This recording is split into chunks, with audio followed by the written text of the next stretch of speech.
Now let us invite our guest of honor today, Mr. Alvin Tan, Minister of State for Trade and Industry and Culture, Community and Youth, to give us a greeting message. Alvin, please.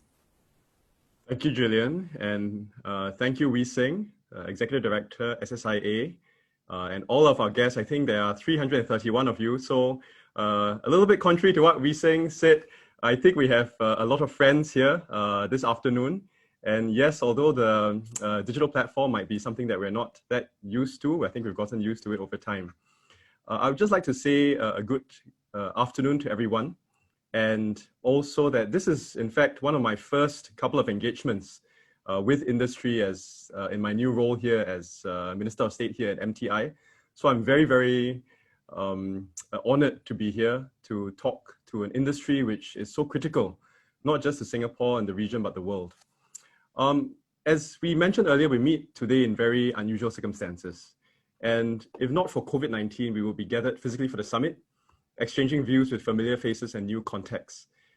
Today, we're meeting virtually over Zoom as we do many different, almost every day, right? When we are in this new digital work. And Zoom is a digital platform that we've become so familiar with.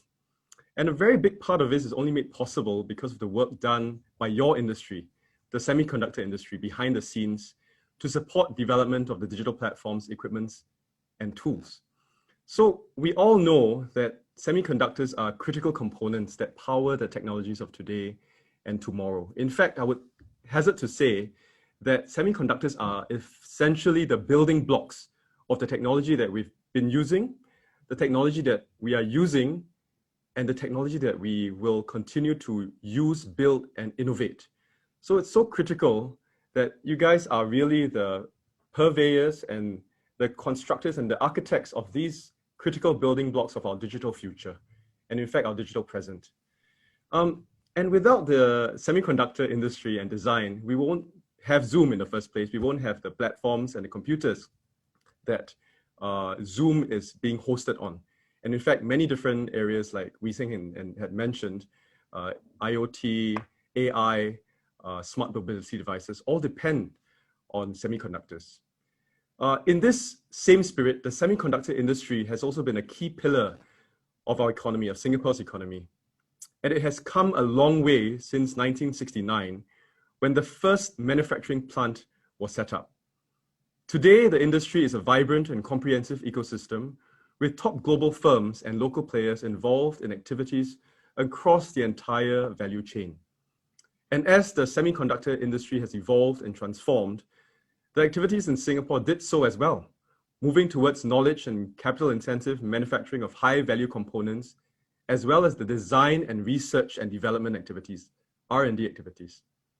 So the next generation of technological innovations, such as autonomous vehicles and 5G-enabled ecosystems, will be fueled by these breakthroughs in semiconductors.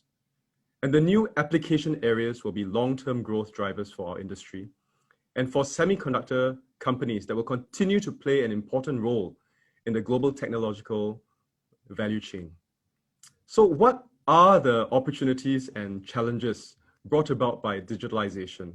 We all know that global digitalization efforts are not new, but have accelerated in part because of the constraints placed on physical connectivity by COVID-19. In fact, COVID-19 has really accelerated the digitalization arc. And so businesses and consumers have now, as we are today, compelled to experiment with and adopt technology-enabled alternatives, such as working from home, as many of us are now calling in from home, digital meetings and remote learning. And all of these are becoming more the norm. While this poses a lot of challenges to businesses, this drive to digitalize more effectively will also provide new areas of opportunities. And please allow me to highlight some of these areas, which will be touched upon by many of our speakers.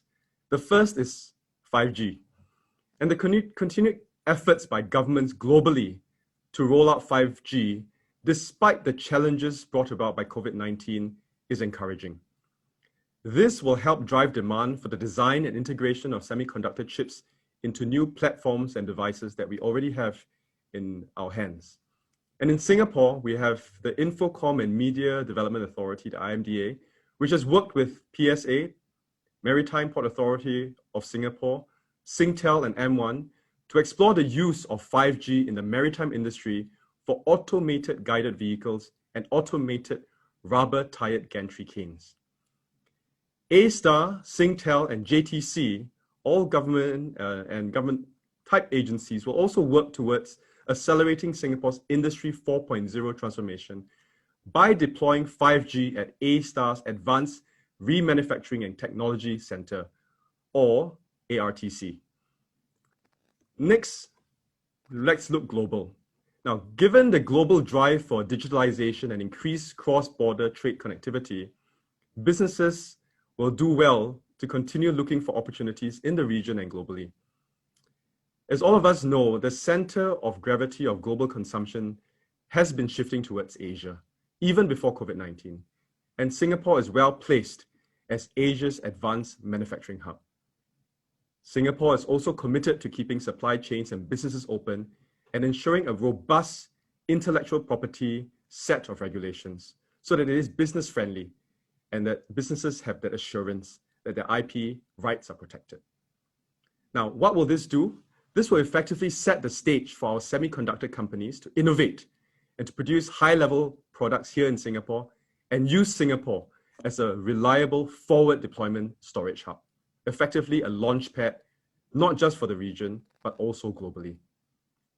Give you another example. So AEM Holdings, which is a global leader that offers intelligent system test and handling solutions for our semiconductor industry and serves companies in the advanced computing, 5G and AI business, is an example of a local company that has internationalized and secured opportunities globally. While still having its headquarters based here in Singapore, AEM Holdings is also present in 8 other countries performing R&D, manufacturing, and field support services. The third thing is leading the digital transformation of manufacturing.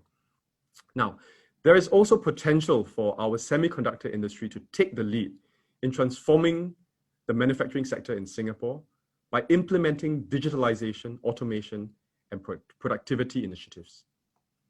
Let me give you a couple of examples. So we can leverage on the IoT, which is the Industrial Internet of Things solutions, for equipment maintenance, which offers the benefit of real-time visibility on equipment performance and enables predictive maintenance. So that saves a lot of manpower and also capital investment in this space, because by using these data points, you can predict when your machines are going to need maintenance or if they're going to break down and you have to replace the machines. But this is not only effective in reducing repair costs and downtime, but it could also be used as an opportunity to adopt digitalization to transform business models and better position the company to leverage opportunities amid this crisis. You know, Micron and Infineon, quite mainstays in this industry, for example, have also become integrators of technology by adopting these digital tools. Both Micron and Infineon have been recognized for their efforts and leadership in applying digital solutions for the fourth industrial revolution, as in AI, data analytics and automation, to drive their operations and efficiency.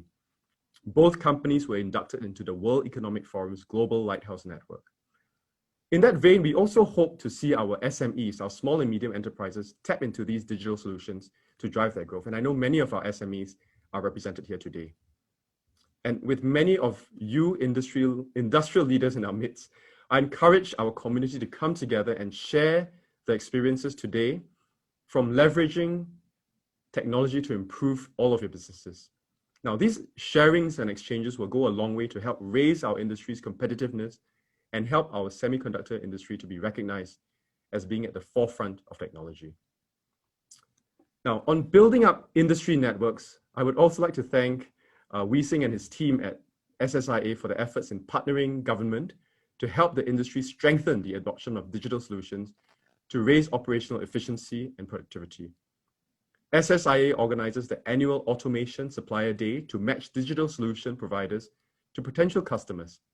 SSIA has also organized the Complex Equipment Consortium and brought together a committee of 19 companies to share best practices and discuss automation adoption in the semiconductor industry. So I really encourage our companies to work with SSIA and leverage this network and support that SSIA provides. Now, we also are looking at ways in which to build capabilities to emerge stronger from the crisis. And we recognize that the increasing adoption of digitalization initiatives may require our businesses to go through some structural changes and for your workforces to be equipped with new skill sets. It's not easy. Change is often not easy.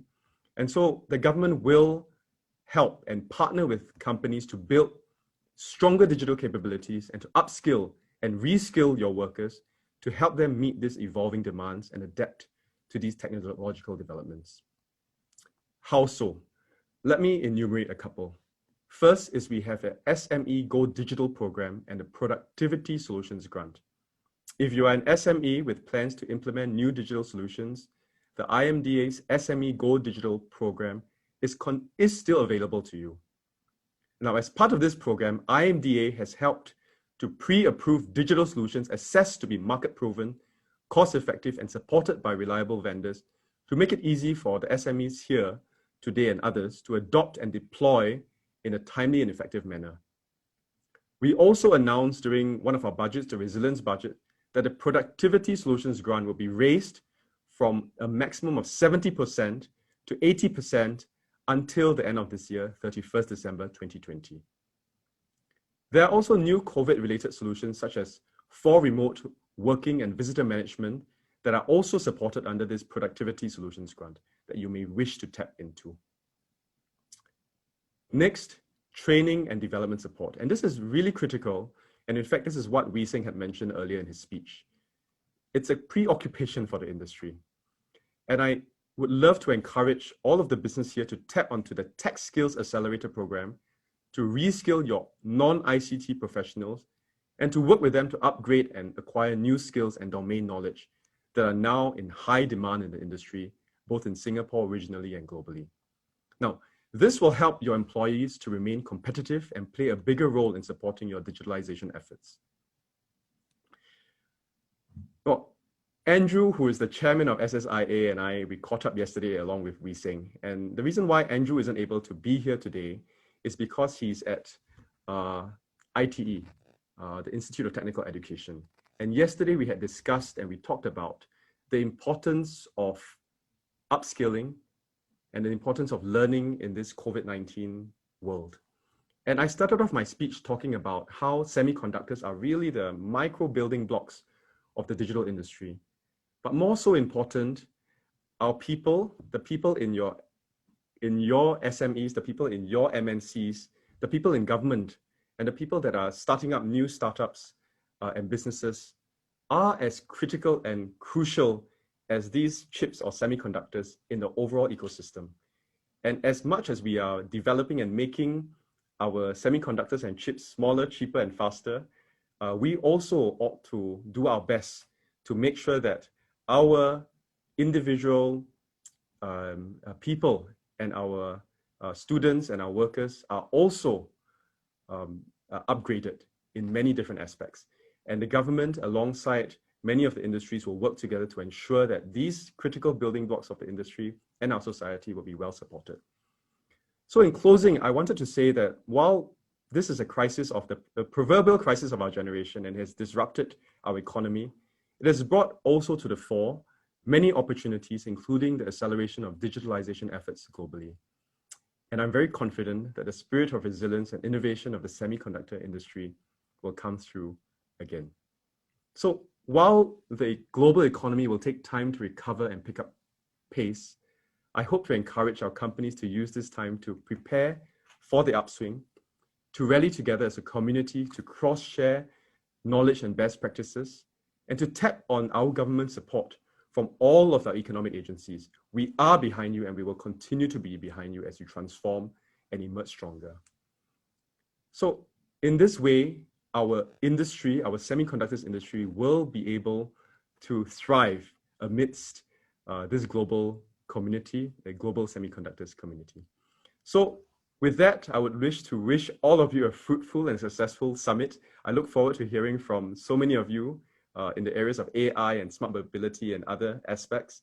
And again, I just want to iterate that we are behind you 100% all the way. So thank you for allowing me to open the summit, and over back to you, Gillian. Thank you.